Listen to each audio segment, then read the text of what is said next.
पंजाबी भाषा में एक कहावत कही जाती है कि जिनने लाहौर नहीं देखा वो जन्मिया ही नहीं, यानी जिसने लाहौर नहीं देखा वो पैदा ही नहीं हुआ। पुराने जमाने से ही लाहौर शहर को हिंदुस्तान का दरवाजा कहा जाता है, क्योंकि मिडिल एशिया और अरब से आने वाले यात्रियों के लिए लाहौर एक बहुत ही इंपॉर्टेंट सिटी हुआ करती थी। और बताया जाता है कि दिल्ली तक पहुंचने के लिए लाहौर से ही गुजरना होता था, लेकिन बंटवारे के बाद लाहौर पाकिस्तान के हिस्से में चला गया। और आज तक ये बात कही जाती है कि लाहौर की ज्यादातर आबादी सिख और हिंदू ही थी। इस लिहाज से ये शहर हिंदुस्तान के हिस्से में आना चाहिए था, ना कि पाकिस्तान के। तो आज अपनी इस वीडियो में हम इसी दावे की पड़ताल करने जा रहे हैं कि कैसे लाहौर पाकिस्तान के पास गया। जानना चाहते हैं? और चलिए हमारे साथ। लाहौर दोस्तों, ये है पाकिस्तान का लाहौर, जहां की ऐतिहासिक और पुरानी हवेलियां आज भी पार्टीशन का दर्द अपने अंदर समेटे हुए है। 2017 के आंकड़ों के अनुसार आज यहां पर 94.7% आबादी मुस्लिम की है, तो वहीं महज 0.2% आबादी हिंदुओं की, जो ना के बराबर ही है। लाहौर को पाकिस्तान का दिल कहा जाता है, और कहा भी क्यों ना जाए। पाकिस्तान के रेवेन्यू का 11.5% हिस्सा अकेले लाहौर से जो आता है। इसके अलावा ये प्रोविंशियल इकोनॉमी में भी 19% का योगदान देता है। लाहौर पाकिस्तान का एक इम्पोर्टेंट हिस्सा है, लेकिन ऐसा कहा जाता है कि पार्टीशन के वक्त लाहौर पाकिस्तान का नहीं बल्कि हिंदुस्तान का हिस्सा होने वाला था। भारत ही नहीं बल्कि पाकिस्तान में रहने वाले कुछ लोगों का भी यही मानना है, लेकिन आखिर में ऐसा नहीं हो पाया। अब इन लोगों की बातें सुनकर बार बार दिमाग में एक ही सवाल आ रहा है कि आखिर लोगों को ऐसा क्यों लगता था कि लाहौर पाकिस्तान के नहीं बल्कि भारत के हिस्से में जाना चाहिए था, और बाद में ऐसा क्या हुआ कि लाहौर को पाकिस्तान का हिस्सा बना दिया गया। अब इसको जानने के लिए हमें जाना पड़ेगा दोस्तों इतिहास में पूरे 76 साल पीछे। Should Lahore have been a part of India? देखिए, बड़े बूढ़े बताते हैं कि लाहौर को भारत का हिस्सा मानने के पीछे कई वजह थी। दरअसल उस वक्त रिलीजन के बेसिस पर शहरों का बंटवारा हुआ था। जिस शहर में मुस्लिमों की पॉपुलेशन ज्यादा थी वो पाकिस्तान के हिस्से चला गया, और जिस शहर में हिंदुओं की पॉपुलेशन ज्यादा थी वो हिंदुस्तान के हिस्से में आ गया था। लेकिन इसके साथ ही इसमें कई और फैक्टर्स भी शामिल थे। समुदाय की पॉपुलेशन के अलावा ये भी देखा जा रहा था कि प्रॉपर्टी ऑनरशिप किस रिलीजन के पास ज्यादा है।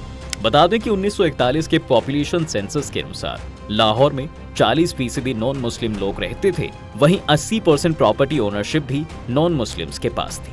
इस वजह से लाहौर की इकोनॉमी में गैर मुस्लिम का बहुत ज्यादा प्रभाव था। ये सबसे मेन कारण था कि जिसकी वजह से लग रहा था कि लाहौर भारत का हिस्सा हो सकता है। इसके साथ ही लाहौर में नॉन मुस्लिम का अधिकार बिल्डिंग्स, मॉन्यूमेंट्स, बिजनेस, इंस्टीट्यूशंस और हॉस्पिटल पर भी बहुत ज्यादा था। जैसे एग्जाम्पल के तौर पर ले लीजिए कि वहां का श्री गंगाराम हॉस्पिटल, गुलाब देवी हॉस्पिटल, जानकी देवी हॉस्पिटल, दयाल सिंह कॉलेज जैसे हॉस्पिटल थे जो सिख और हिंदू ही चलाते थे। इसके अलावा ये महाराजा रणजीत सिंह की रियासत की कैपिटल भी थी। वहीं तब के लाहौर को और बेहतर समझने के लिए चलिए सबसे पहले आपको यहाँ की सांस्कृतिक विरासतों के बारे में बता देते हैं। देखिए, आर्य समाज मंदिर, महादेव मंदिर, शीतला माता मंदिर, भैरव मंदिर, रावर रोड पर श्री कृष्ण मंदिर, दूध वाली माता मंदिर, महाराजा रणजीत सिंह समाधि, डेरा साहिब, प्रकाश स्थान श्री गुरु रामदास जी, भाभारियान जैन दिगंबर मंदिर, जैन श्वेतांबर मंदिर यहाँ के कुछ मशहूर धार्मिक स्थल हैं। वहीं लाहौर के पंजाब यूनिवर्सिटी में तो 8671 संस्कृति और हिंदी की पांडुलिपियां आज भी रखी हुई हैं। लाहौर में उस समय बड़े व्यापारी हिंदू ही थे। अब यहीं से आता है दोस्तों हमारा अगला सवाल कि जब इतनी ज्यादा पॉपुलेशन नॉन मुस्लिम्स की थी, प्रॉपर्टी ओनरशिप का फैक्टर भी हिंदुओं के खेमे में था, तो फिर कैसे ये पाकिस्तान में चला गया? How did the partition happen?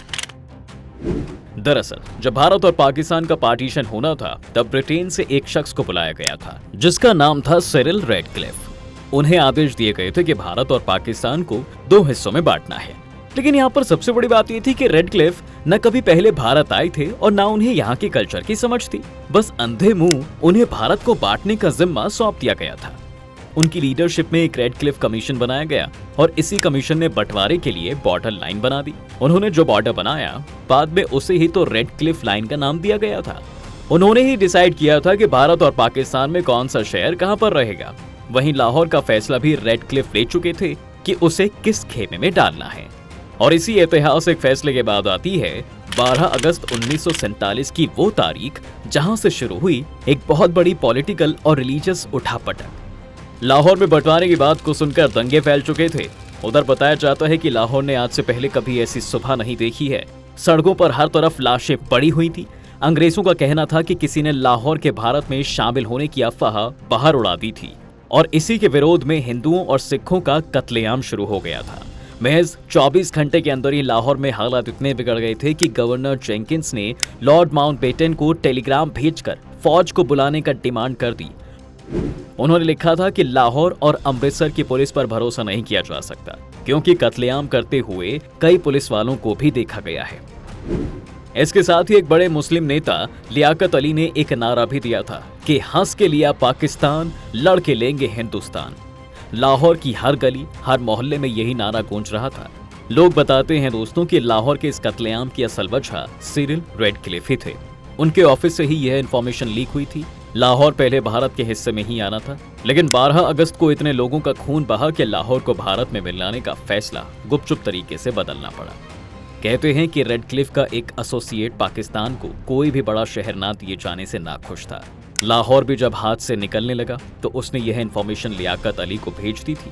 Kuldeep Nayyar नाम के एक पत्रकार ने एक रेडियो चैनल को बता दिया था कि उसकी रेडक्लिफ से मुलाकात हुई थी। इस दौरान रेडक्लिफ ने नैयर से कहा था कि बॉर्डर लाइन खींचने के लिए उसे सिर्फ 10 से 12 दिन मिले थे। उन्होंने बस एक बार हवाई जहाज से ही भारत को देखा था और उसे बताया गया था कि लाहौर हिंदुओं का शहर है, उनकी प्रॉपर्टी मुसलमानों से ज्यादा है।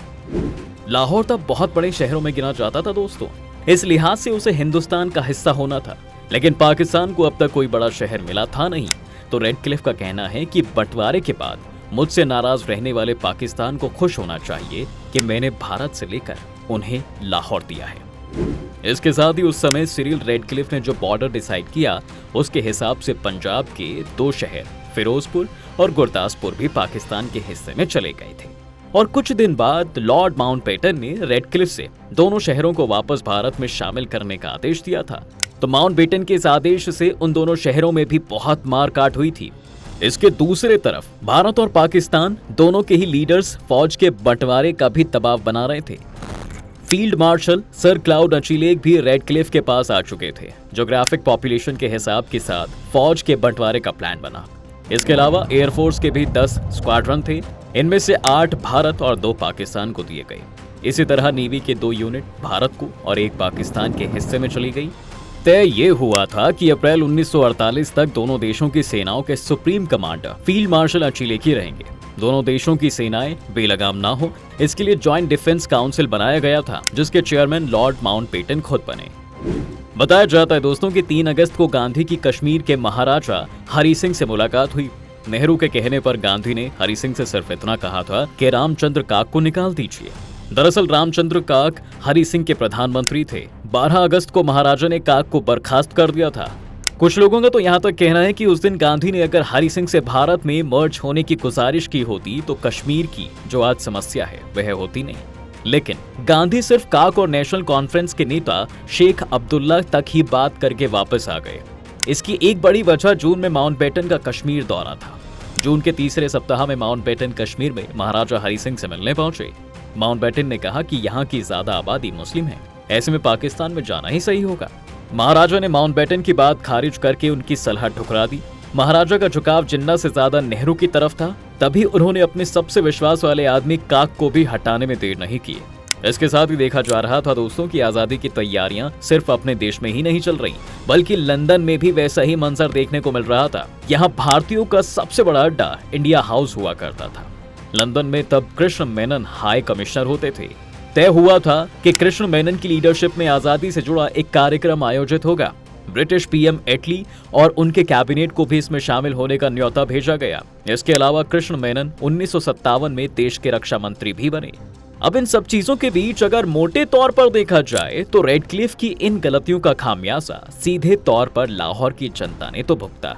जो लाहौर शायद भारत के हिस्से में होना था वो पाकिस्तान में चला गया और लाहौर से बड़े बड़े हिंदुओं और सिख जमींदारों को अपनी शर्ती छोड़कर भारत की तरफ आना पड़ गया। तो दोस्तों, आज की वीडियो में फिलहाल बस इतना ही। उम्मीद है आपको आज के इस वीडियो में काफी कुछ सीखने को मिला होगा।